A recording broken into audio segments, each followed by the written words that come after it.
Hello friends, welcome to Shar Vijay. ഏറ്റവും പുതിയ വീഡിയോകൾക്കായി താഴെ കാണുന്ന സബ്സ്ക്രൈബ് ബട്ടൺ അതോടൊപ്പം കാണുന്ന ബെല്ലൈക്കണും ക്ലിക്ക് ചെയ്യുക. ടിക്ടോക്കിന് ഒരു വൻ തിരിച്ചടിയാണ് നേരിട്ടിരിക്കുന്നത്. ഏകദേശം 40 കോടി പിഴയും അതേപോലെ തന്നെ വീഡിയോകൾ നീക്കം ചെയ്യാനാണ് ഉത്തരവ് വന്നിരിക്കുന്നത്. കുറഞ്ഞ കാലത്തിനിടെ തന്നെ അമേരിക്ക, ഇന്ത്യ ഉൾപ്പെടെയുള്ള രാജ്യങ്ങളിൽ വൻ ഹിറ്റായി മാറിയ ചൈനീസ് ആപ്പാണ് ടിക്ടോക്ക്.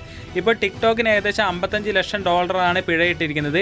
ഇന്ത്യൻ രൂപയിലേക്ക് വരുമ്പോൾ ഏകദേശം 39.9 കോടി രൂപ വരും. അതായത് അമേരിക്കൻ ഭരണകൂടത്തിന് കീഴിലുള്ള FTCയുടെ ഉത്തരവാണ്.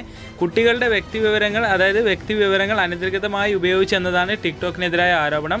ഇതേ തുടർന്ന് ഫെഡറൽ ട്രേഡ് കമ്മീഷനുമായി ഉണ്ടാക്കിയ ധാരണ പ്രകാരം കുട്ടികളുടെ ടിക്ടോക്കിൽ വീഡിയോ അപ്ലോഡ് ചെയ്യാൻ അനുവദിക്കില്ല.